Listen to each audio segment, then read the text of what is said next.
ನಮಸ್ತೆ. ಮತ್ತೆ ನಮ್ಮ ಕನ್ನಡ ಸೆಕ್ಸ್ ಎಜುಕೇಷನ್ ಚಾನಲ್ಗೆ ಸ್ವಾಗತ. ಟೀನೇಜ್ ಹುಡುಗರು ಅಥವಾ ಒಂದು 25 ಇಯರ್ಸ್ ಅರೌಂಡ್ ಇರುವಂಥ ಹುಡುಗರು ಕ್ಲಿನಿಕ್ಕಿಗೆ ಬಂದು, ಸರ್ ಟೆಸ್ಟೋಸ್ಟಿರೋನ್ ಏನಾದರೂ ಒಂದು ಮೆಡಿಸಿನ್ ಕೊಡಿ ಅಥವಾ ಇಂಜೆಕ್ಷನ್ ಕೊಡಿ, ಪೌಡ್ರ್ ಕೊಡಿ, ನಮಗೆ ಟೆಸ್ಟೋಸ್ಟಿರೋನ್ ಇಂಪ್ರೂವ್ಮೆಂಟ್ ಆಗಬೇಕು, ನಮ್ಮ ಬಾಡಿ ಮಾಸ್ ಇಂಪ್ರೂವ್ಮೆಂಟ್ ಆಗಬೇಕು, ನಮ್ಮ ಪೆನ್ನಿಸ್ ಲೆಂತ್ ಚೇಂಜ್ ಆಗಬೇಕು ಅಂತೇಳಿ ಬರ್ತಾರೆ. ಹಾಗಾದರೆ ಟೆಸ್ಟೋಸ್ಟಿರೋನ್ ಅಂದ್ರೇನು? ಸೊ ಯಾವುದೇ ಒಂದು ಟೆಸ್ಟ್ ಮಾಡದೆ ನಾವೊಂದು ಮೆಡಿಸಿನ್ ಕೊಡ್ಬೋದಾ? ಟೆಸ್ಟೋಸ್ಟಿರೋನ್ ಹಾರ್ಮೋನ್ ಯಾವಾಗ ಕಡಿಮೆ ಆಗುತ್ತೆ, ಅದಕ್ಕೇನು ಸೊಲ್ಯೂಷನ್ ತಗೋಬೇಕು ನ್ಯಾಚುರಲಿ, ಅದ್ರ ಬಗ್ಗೆ ಒಂದು ಬ್ರೀಫಾಗಿ ಮಾಹಿತಿ ಕೊಡ್ತೇನೆ. ನಮ್ಮ ವಿಡಿಯೋದಲ್ಲಿ ಸೆಕ್ಸ್ ಪ್ರಾಬ್ಲಮ್ ಬಗ್ಗೆ, ಪೆನ್ನಿಸ್ ಮತ್ತು ವೆಜೆನದಲ್ಲಾಗೋ ಇನ್ಫೆಕ್ಷನ್ ಬಗ್ಗೆ, ಜೊತೆಗೆ ಇನ್ಫರ್ಟಿಲಿಟಿ ಕೌನ್ಸಿಲಿಂಗ್ ಬಗ್ಗೆ ಮಾಹಿತಿ ಇರುತ್ತೆ. ನಮ್ಮ ವಿಡಿಯೋನ ನೋಡಿ, ಲೈಕ್ ಮಾಡಿ, ಸಬ್ಸ್ಕ್ರೈಬ್ ಆಗಿ ಮತ್ತು ಶೇರ್ ಮಾಡಿ. ಸಣ್ಣ ಪುಟ್ಟ ಡೌಟ್ ಇತ್ತು ಅಂದರೆ ಯೂಟ್ಯೂಬ್ ಕಮೆಂಟ್ ಸೆಕ್ಷನಲ್ಲಿ ಹಾಕ್ಕೊಳ್ಳಿ. ಪರ್ಸನಲ್ ಆಗಿ ಕ್ಲಿನಿಕ್ಕಿಗೆ ಅಥವಾ ಫೋನಲ್ಲಿ ಕನ್ಸಲ್ಟೇಷನ್ ಬೇಕು ಅಂತ ಅಂದರೆ ವಾಟ್ಸಪ್ಪಲ್ಲಿ ಮೆಸೇಜ್ ಮಾಡಿ ಈ ನಂಬರ್ಗೆ.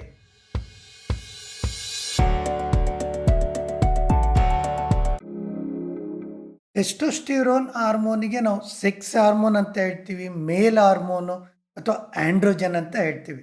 ಈ ಹಾರ್ಮೋನ್ ಮೆನ್ನಲ್ಲೂ ಇರುತ್ತೆ, ವುಮನ್ನಲ್ಲೂ ಇರುತ್ತೆ. ಮೆನ್ನಲ್ಲಿ ಜಾಸ್ತಿ ಪರ್ಸೆಂಟೇಜಲ್ಲಿ ಇರುತ್ತೆ, ವುಮನ್ನಲ್ಲಿ ಕಡಿಮೆ ಇರುತ್ತೆ. ಈ ಹಾರ್ಮೋನ್ ಉತ್ಪತ್ತಿ ಆಗೋದು ಒಂದು ಪಿಟ್ಯೂಟರಿ ಗ್ಲ್ಯಾಂಡಿಂದ ಒಂದು ಮೆಸೇಜು ಟೆಸ್ಟಿಸಿಗೆ ಹೋದ್ಮೇಲೆ ಟೆಸ್ಟಿಸಲ್ಲಿ ಆಲ್ಮೋಸ್ಟ್ 90 to 95% ಪ್ರೊಡಕ್ಷನ್ ಆಗುತ್ತೆ. ಅದು ಬಿಟ್ಟರೆ 4 to 5% ಕಿಡ್ನಿ ಮೇಲೆ ಒಂದು ಕ್ಯಾಪ್ ಥರ ಇರುತ್ತೆ, ಅಡ್ರಿನಲ್ ಗ್ಲ್ಯಾಂಡ್ ಅಂತ ಹೇಳ್ತೀವಿ, ಅಲ್ಲಿ ಪ್ರೊಡಕ್ಷನ್ ಆಗುತ್ತೆ. ಟೆಸ್ಟೋಸ್ಟಿರೋನ್ ಹಾರ್ಮೋನಿಂದ ಒಂದು ಸೆಕೆಂಡರಿ ಸೆಕ್ಷುವಲ್ ಕ್ಯಾರೆಕ್ಟರಿಸ್ಟಿಕ್ಸ್ ಅಂತ ಹೇಳ್ತೀವಿ. ಮೀಸೆ ಬರೋದು, ಗಡ್ಡ ಬರೋದು, ಪೆನ್ನಿಸ್ ಲೆಂತ್ ಚೇಂಜಸ್ ಆಗೋದು, ಟೆಸ್ಟಿಸ್ ಗ್ರೋತ್ ಆಗುವಂಥದ್ದು, ಜೊತೆಗೆ ಸ್ಪರ್ಮ್ ಪ್ರೊಡಕ್ಷನ್ ಆಗುವಂಥದ್ದು, ಸ್ಕಿನ್ನು ಏರಲ್ಲಿ ಚೇಂಜಸ್ ಆಗುವಂಥದ್ದು, ಬೋನ್ ಡೆನ್ಸಿಟಿ ಇರ್ಬೋದು, ವಾಯ್ಸ್ ಚೇಂಜ್ ಆಗೋದಿರ್ಬೋದು, ಜೊತೆಗೆ ಸೆಕ್ಸ್ ಬಗ್ಗೆ ಒಂದು ಮೂಡು, ಪೆನ್ನಿಸ್ ಎರೆಕ್ಷನ್ನು, ಸ್ಪರ್ಮ್ ಪ್ರೊಡಕ್ಷನ್ನು, ಇಷ್ಟೆಲ್ಲ ಒಂದು ಟೆಸ್ಟೋಸ್ಟಿರೋನ್ ಹಾರ್ಮೋನಿಂದ ಬೆನಿಫಿಟ್ ಇರುತ್ತೆ.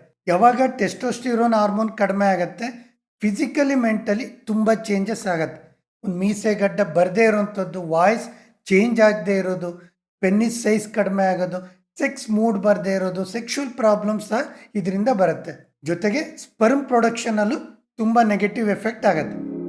ಸೊ ಯಾವಾಗ ಟೆಸ್ಟೋಸ್ಟಿರೋನ್ ಹಾರ್ಮೋನು ಕಡಿಮೆ ಆಗುತ್ತೆ, ಒಂದು ಏಜ್ ಜಾಸ್ತಿ ಆಗ್ತಾ 35 ಇಯರ್ಸ್ ಆದಮೇಲೆ ಎವ್ರಿ ಇಯರ್ 1% ಕಡಿಮೆ ಆಗ್ತಾ ಬರುತ್ತೆ. ಸೆಕೆಂಡು ಒಬೆಸಿಟಿ ಅಂತ ಹೇಳ್ತೀವಿ. ವೆಯ್ಟ್ ಗೇನ್ ಆಗ್ತಾ ಬಾಡಿಲಿ ಏನಾಗುತ್ತೆ, ಈಸ್ಟ್ರೋಜನ್ ಲೆವೆಲ್ ಜಾಸ್ತಿ ಆಗಿ ಟೆಸ್ಟೋಸ್ಟಿರೋನ್ ಸಪ್ರೆಸ್ ಆಗ್ತಾ ಹೋಗುತ್ತೆ.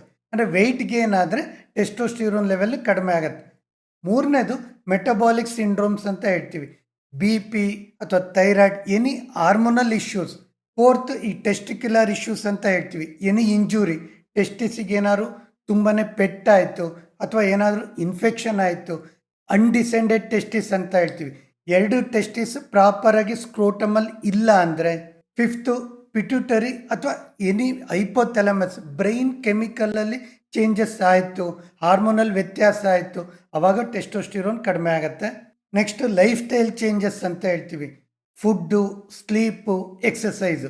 ಸ್ಲೀಪ್ ಯಾವಾಗ ನಿದ್ದೆ 7 to 9 ಅವರ್ಸ್ಗಿಂತ ಕಡಿಮೆ ಆಯಿತು, ಫುಡ್ ಪ್ರಾಪರಾಗಿರಲ್ಲ, ಆಯಿಲ್ ಫುಡ್ ಅಥವಾ ಜಂಕ್ ಫುಡ್ ಜಾಸ್ತಿ ಆಯಿತು, ವೆಯ್ಟ್ ಗೇನ್ ಆಯಿತು, ಎಕ್ಸಸೈಸ್ ಕಡಿಮೆ ಆಯಿತು, ಇವೆಲ್ಲ ಕಾರಣದಿಂದ ಟೆಸ್ಟೋಸ್ಟಿರೋನ್ ಕಡಿಮೆ ಆಗ್ತಾ ಬರುತ್ತೆ. ಜೊತೆಗೆ ವೆರಿ ಇಂಪಾರ್ಟೆಂಟ್ ಅಂತಂದರೆ ಈಗಿನ ಜನ್ರೇಷನ್ನಲ್ಲಿ ಒಂದು ಜಿಮ್ಮಲ್ಲಿ ಹೋಗಿ ಒಂದು ಪೌಡ್ರ್ಗಳನ್ನ ತೊಗೊಳ್ಳೋದು ಅಥವಾ ಅವರೇ ಸಪ್ರೇಟಾಗಿ ಹೋಗಿ ಟೆಸ್ಟೋಸ್ಟಿರೋನ್ ಪಿಲ್ಸ್ ಅಥವಾ ಇಂಜೆಕ್ಷನ್ ತೊಗೊಳ್ಳೋದು, ಅನಾಬೆಲಿಕ್ ಸ್ಟೀರಾಯ್ಡ್ಸ್ ಅಂತ ಹೇಳ್ತೀವಿ. ಇದನ್ನು ತೊಗೊಳ್ಳೋದ್ರಿಂದ ಆ ಟೈಮಲ್ಲಿ ಟೆಸ್ಟೋಸ್ಟಿರೋನ್ ಲೆವೆಲ್ ಜಾಸ್ತಿ ಆಗುತ್ತೆ.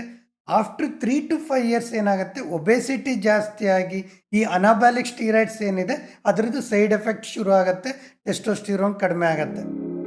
ಸೊ ಯಾವ ರೀತಿ ಮ್ಯಾನೇಜ್ ಮಾಡಬೇಕು? ಬೈ ದ ಏಜ್ ಆಗ್ತಾ ಟೆಸ್ಟೋಸ್ಟಿರೋನ್ ಕಡಿಮೆ ಆಗುತ್ತೆ. ಅದು ಒಂದು ಸೈಡ್ ಆಯಿತು ಅಂದರೆ ಎಕ್ಸಸೈಸ್ ಇರ್ಬೋದು. ನಮ್ಮ ಒಂದು life style, exercise, food, sleep, ಇವನ್ನ ಪ್ರಾಪರಾಗಿ ಮೇಂಟೈನ್ ಮಾಡ್ಕೋಬೇಕು. ಈಗ ಡಯಾಬಿಟಿಸ್ ಇತ್ತು ಅಥವಾ ಥೈರಾಯ್ಡ್ ಇಶ್ಯೂಸ್ ಇತ್ತು, ಅದನ್ನು ಕಂಟ್ರೋಲ್ ಮಾಡ್ಕೋಬೇಕು. ಇವೆಲ್ಲ ಮೇಂಟೈನ್ ಮಾಡ್ಕೊಳ್ಳೋದ್ರಿಂದ ಒಂದು ಟೆಸ್ಟೋಸ್ಟಿರೋನ್ ಲೆವೆಲ್ ನಾರ್ಮಲ್ ಬರುತ್ತೆ. ಇದ್ರ ಜೊತೆಗೆ very important food habit, dry fruits, vegetables ರೆಗ್ಯುಲರಾಗಿ ಕನ್ಸ್ಯೂಮ್ ಮಾಡೋದ್ರಿಂದ ಟೆಸ್ಟೋಸ್ಟಿರೋನ್ ಲೆವೆಲ್ ಇಂಪ್ರೂವ್ಮೆಂಟ್ ಆಗುತ್ತೆ. ಸೊ ಫ್ರೆಂಡ್ಸ್, ಟೆಸ್ಟೋಸ್ಟಿರೋನ್ ಒಂದು ಮೇಲ್ ಹಾರ್ಮೋನ್.